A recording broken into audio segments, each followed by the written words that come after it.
नमस्कार, जय हिंद, जय हिमाचल। साथियों, जैसा कि आप सभी जानते हैं, दिल्ली हाई वोल्टेज ड्रामा चला है और ये एक ऐसा ड्रामा है जो समयबद्ध तरीके से कभी ए पार्टी करती है तो कभी बी पार्टी करती है।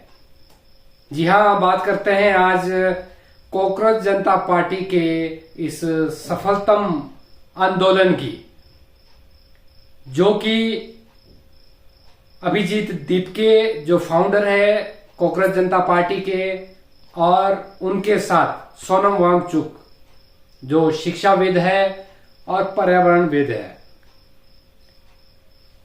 इन दोनों की लीडरशिप में इस आंदोलन को अंजाम दिया गया, जिसकी वजह से मजबूरन भारतीय जनता पार्टी की केंद्र की बैठी गूंगी बहरी सरकार को मजबूरन बातचीत करने के लिए स्वास्थ्य मंत्री जेपी नड्डा को इनके साथ बात करनी पड़ी। और दूसरी ओर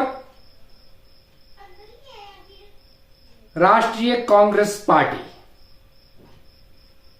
अभी तक सीन में कहीं नहीं थी। पिछले एक महीने से कॉकरोच जनता पार्टी का, या यूं कहे देश के बेरोजगार युवाओं का आंदोलन दिल्ली के जंतर मंतर पर चल रहा था। कहीं भी कांग्रेस के बड़े नेता का कोई बयान नहीं आया, कहीं जंतर मंतर पर सपोर्ट करने के लिए नहीं आए, कुछ नहीं। जैसे ही ये आंदोलन सक्सेसफुल हुआ, उसके तुरंत बाद प्रधानमंत्री नरेंद्र मोदी के आवास के बाहर कांग्रेस के बड़े नेताओं के द्वारा धरना दिया जाता है। यहीं से शुरुआत होती है इस हाई वोल्टेज ड्रामा की। और ये हाई वोल्टेज ड्रामा अगर मैं बोल रहा हूं तो इसके पीछे का एक मजबूत कारण है। आप सभी जानते हैं कि 2014 से लेकर आज तक 93 पेपर लीक हुए हैं। 93 पेपर भारतीय जनता पार्टी की एनडीए सरकार में लीक हुए हैं, पेपर फूटे हैं।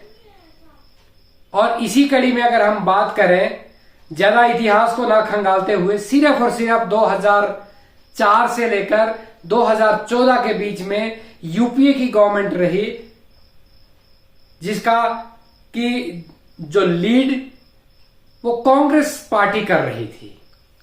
और कांग्रेस पार्टी के कार्यकाल में भी मैं बताना चाहता हूं आपको कि अनेकों पेपर फूटे, अनेकों पेपर लीक हुए। और क्रमवार तरीके से मैं आज आपको बताना चाहता हूं कि ऐसी अनगिनत घटनाएं हुई जिसकी कोई सुध नहीं ली गई। तो इस बेस पे मैं बोल सकता हूं कि कांग्रेस और भारतीय जनता पार्टी दोनों एक ही थैले के चट्टे बट्टे हैं। साथियों, भारतीय जनता पार्टी के अगर 93 पेपरों की मैं बात करूं तो ये वीडियो बहुत लंबा हो जाएगा, पर हम आज बात करते हैं कि कांग्रेस की भी क्या हकीकत रही है, क्या सच्चाई है। तो क्रमवार तरीके से बताता हूं कि 2004 में सीबीएसई पीएमटी का पेपर लीक हुआ। 2006 में CBSE class 12 accountancy paper leak Delhi में कांग्रेस सरकार के समय में हुआ। 2007 में AIEE all India engineering entrance examination paper leak हुआ। ये भी 2007 में हुआ, कांग्रेस की सरकार थी, यूपीए सरकार।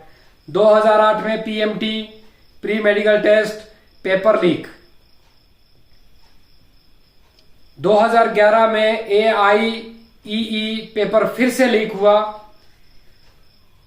2012 में AIIMS entrance exam paper leak. Delhi में सीबीआई जांच हुई लेकिन परीक्षा रद्द नहीं की गई। आप सभी जानते हैं कि व्यापम घोटाला मध्य प्रदेश का 2008 से 2013 के बीच में, जिसकी बड़ी चर्चा रही और दर्जनों परीक्षाएं, मेडिकल, पुलिस, अन्य भर्तियां, पेपर लीक हुए और सैकड़ों लोगों ने इसमें आत्महत्याएं की। बड़े पैमाने पर पेपर लीक की गड़बड़ियां पाई गई और 2013-14 में एसएससी, सीजीएल और अन्य भर्ती परीक्षाएं, स्टाफ सिलेक्शन कमीशन की परीक्षाओं में लीक के आरोप लगे। 2013-14 में ये जो घोटाला या जो पेपर फूटे, तो ये कांग्रेस का यूपीए शासनकाल था और तब यही ड्रामेबाजी भारतीय जनता पार्टी के द्वारा की जाती थी, जो आज कांग्रेस कर रही है। तो यहां यह बात कहना गलत नहीं होगा कि ये दोनों एक ही थैली के चट्टे बट्टे हैं। एक सत्ता से जाने का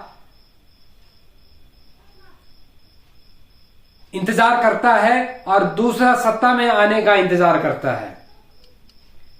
इस स्थिति में देश के बेरोजगार युवा जाएं तो कहां जाएं? देश में ये जो बेरोजगारी का जो आलम है, ये इन दोनों पार्टियों की देन है। यदि ये दोनों पार्टियां सिस्टम को दुरुस्त कर पाती, सिस्टम को ठीक कर पाती, पेपर फूटने से बचा पाती, तो ठीक था। दोनों पार्टियों को बखूबी बहुत सारा समय देश की जनता ने दिया है, देखा है इनको, पर ये दोनों पार्टियां इस मामले में विफल रही, फेल रही है।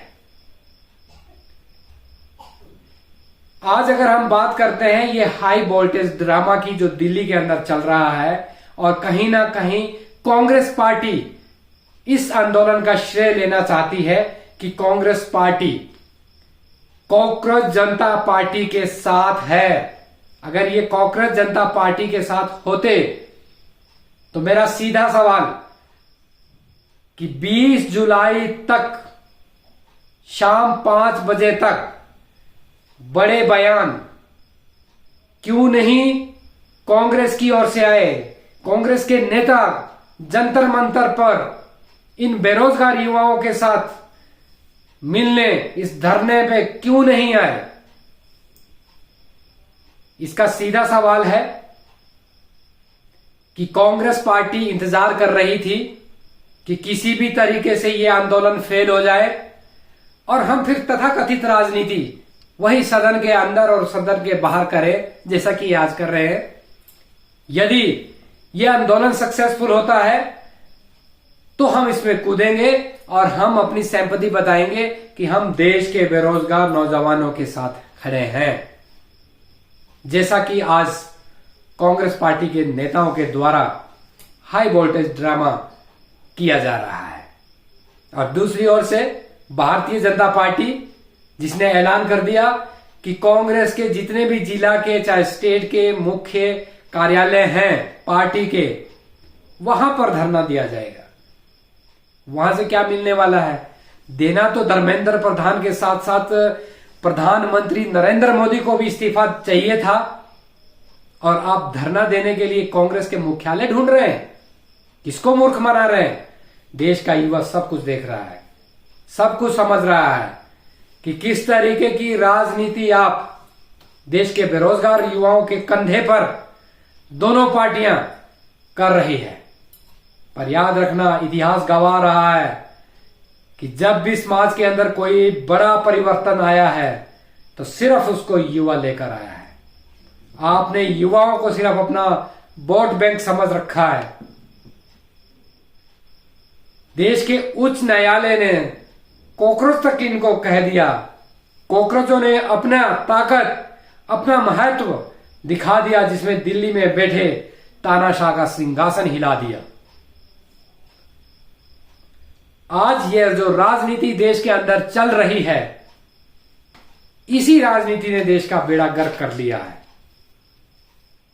आज देश के नौजवानों को, बुद्धिजीवियों को, सबको एक प्लेटफॉर्म पर आकर ऐसे विकल्प के साथ जाना चाहिए जहां पे संभावनाएं हैं जो कि ये पेपर लीक होने वाले जो मामले हैं इसको रोक सकते हैं, क्योंकि इन दोनों बड़ी पॉलिटिकल पार्टियों को जनता ने देख लिया है, नौजवानों ने देख लिया है। यूपीए के शासनकाल में यानी कि कांग्रेस के शासनकाल में भी पेपर फूटा करते थे और आज एनडीए का शासनकाल है, भारतीय जनता पार्टी की सरकार है, आज भी फूट रहे हैं। तो इन्हें नौजवानों से कोई लेना देना नहीं है, सिर्फ वोट चाहिए, वोट की राजनीति कर रहे हैं और युवाओं को, नौजवान साथियों को भटकाने के लिए हाई वोल्टेज ड्रामा किया जा रहा है। देश का युवा सब कुछ देख रहा है, दोनों पार्टियों की ड्रामेबाजी चल रही है और आने वाले दिनों में मेन मुद्दे से भटकाया जा रहा है और लोगों को दूसरी डायरेक्शन में ले जा रहे हैं। तो साथियों, अब आपको जागने का समय आ गया है। ये पार्टी पॉलिटिक्स में ना फंसकर देश की भलाई के लिए, देश की डेवलपमेंट के लिए और बेरोजगार साथियों के रोजगार के लिए और ये पेपर लीक जैसे मामले, गंभीर मामले जो सीधे देश के नौजवानों के साथ जुड़े हुए हैं, ऐसे घटनाएं दोबारा ना घटे, इसके ऊपर ध्यान दिया जाए, कंट्रोल किया जाए। और जब ये दोनों सरकारें, दोनों पार्टियां एक छोटा सा काम, नीट जैसे एग्जाम का पेपर लीक होने से नहीं बचा सकते, तो देश का युवाओं का भविष्य ये कैसे सुरक्षित बनाएंगे, कैसे उज्जवल बनाएंगे। जय हिंद, जय हिमाचल।